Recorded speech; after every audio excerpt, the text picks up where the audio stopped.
have with me a Manawatu lady who just might be able to make a difference in your family and the way you live. And this is Astarte. Thank you very much for coming in, Astarte. My pleasure, Helen. And Astarte's just written a book, Old Habits Die Hard, Here's How to Kill Them. 7 steps to creating the life you want. It sounds like this might be an overdue book, Astarte. I think so. That's the reason it fell out, because I've read lots of self-help books, and to be honest, a lot of them, I call them pontifications. People get onto a roll, they talk, they allow the words to come out, and what do you get at the end? Well, you may feel that something's changed inside. Or maybe not. But you cannot say what, and you don't know why.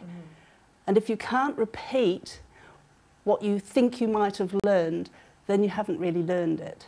And it's got to stay in. It's got to stay in. So this is actually a workbook. It's more a workbook than actually any other kind of book. It really is self-help. It's how to help yourself to get what you want, consciously. Okay. I can think of a really good place to start from this, and that's when you're at an event and someone says something to you and you react quite violently, and then on the way home you're going, where did that come from? I don't know, why does she push my buttons so bad? And so you're actually addressing that, aren't you? Absolutely.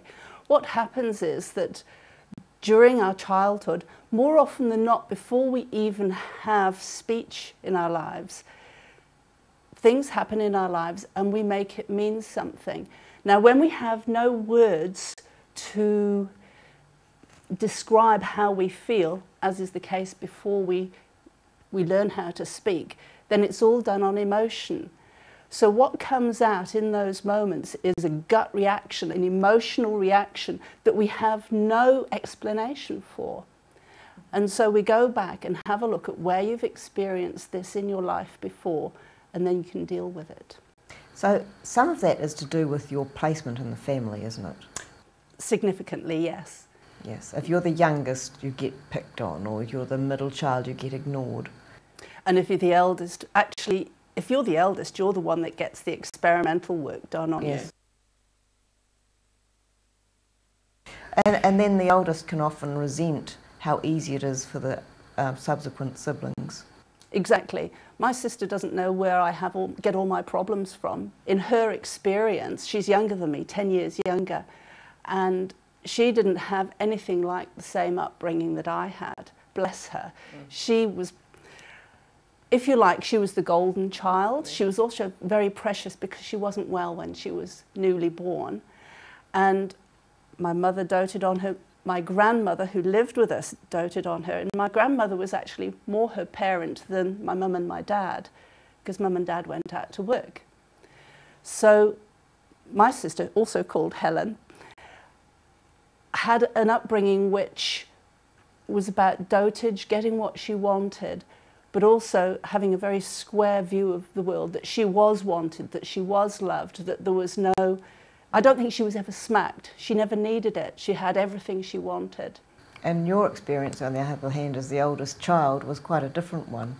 I got the smacks on the bottom. We didn't have particular violence in the family. You know, there were no strappings or anything like that. But we got the smack on the hand or the pat on the bum. And I found it very difficult to handle those. And so my big thing in life is to please my parents. And I always failed. And when I realised that I could never please my parents, and that was only recently, by the way, then I was able to go back and heal all the old wounds. I stopped trying to please them and looked at my own integrity. What was coming out of that? And so when I acted in my own integrity and pleased myself, a strange thing happened. My mother, who's the only parent I have left alive, is now approving what I do instead of rallying against me. It's amazing. How odd. And the rallying against me was, again, only my own perception and something I created in the conversation before I started accepting myself. Yes, because everything only has the meaning you put on it. Exactly. That's precisely the point. And so if you can change the meaning, then you change your whole world. Suddenly my mum is my advocate. She wants to help me write my next book. She said, she actually asked me, do you need a collaborator? And I said, yes, please. I mean, how precious is that? Mm. That's amazing. It's a real breakthrough. It is a breakthrough. And of course, mums are the #1 people for pressing your buttons. They know all your buttons because most of those buttons have been generated through your interaction with your your closest parent. And for me, my mum was my closest parent. See, the hard thing I think a lot of people would face is actually knowing what the buttons are or even knowing what the problem is. So what do you deal with first? Do you deal with the emotion or do you deal with the facts? What do you deal with first? You look at the whole package.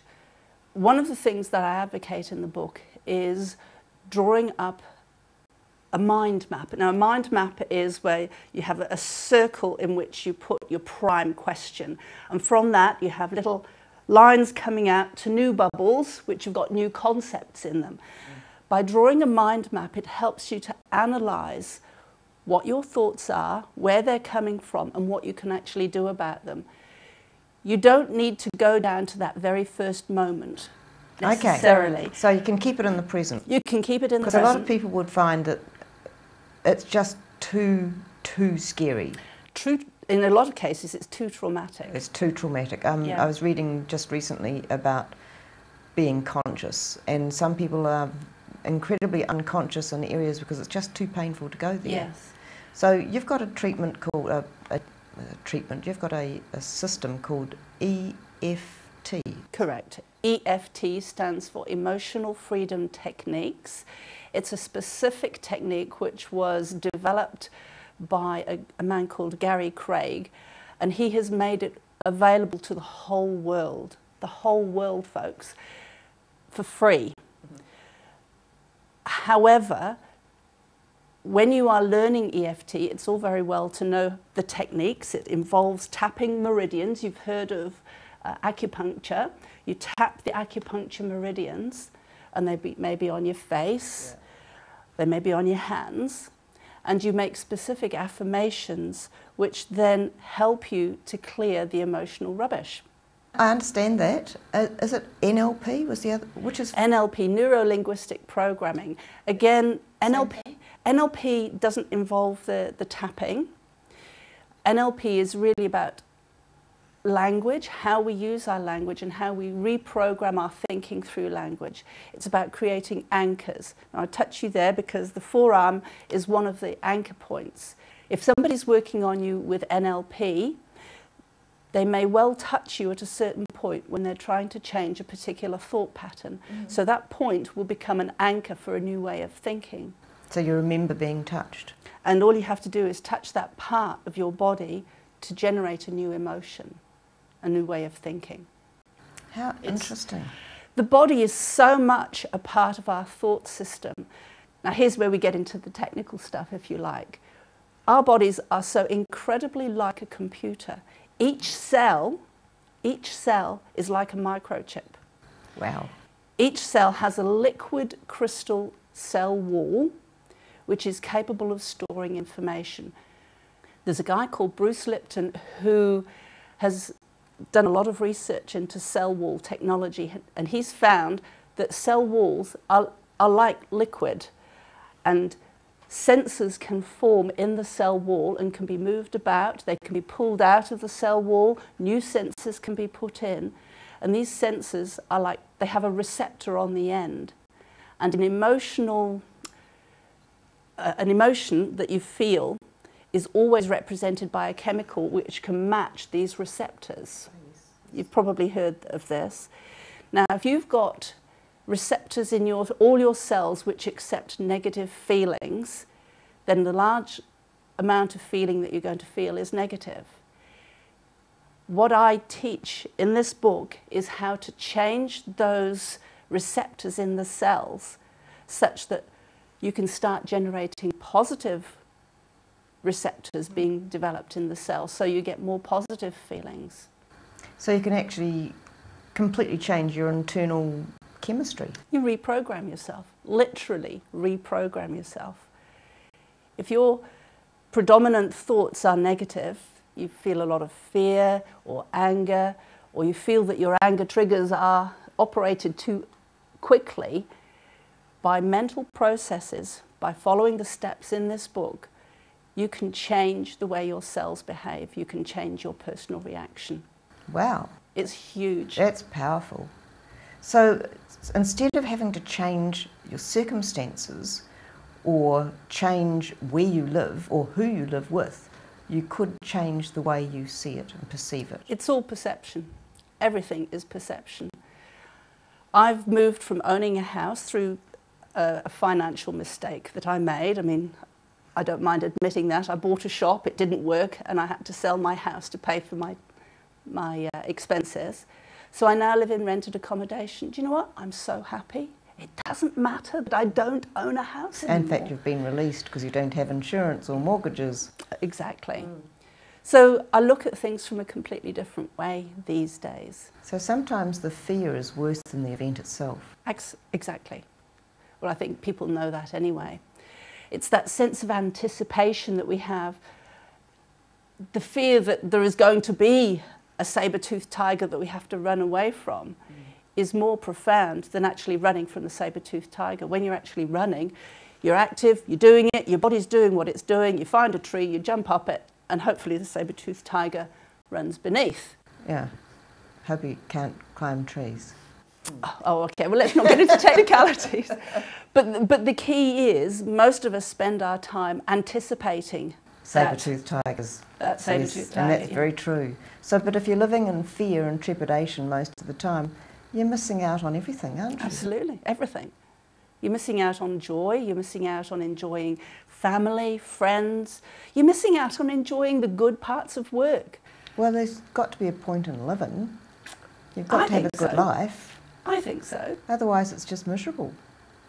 And a lot of people get into the habit of living miserably and they get stuck in that comfort zone and they don't even know how to get out of it and they're too afraid to get out of it. So Astarte's book, Old Habits Die Hard, Here's How to Kill Them, 7 Steps to Creating the Life You Want, could be the start of someone stepping out and actually learning to enjoy life. Absolutely. I'm sure everybody knows somebody who needs this book. So where can they get it? They can either get the book from me or, perhaps more powerfully, ask at your local bookshop. And also you can go online and look at itsastarte.com. It's a start with an E. Yeah. Itsastarte.com. It's a start, eh? Lovely. Thank you so much for coming in, Astarte. That's lovely. My pleasure. Thanks, Helen.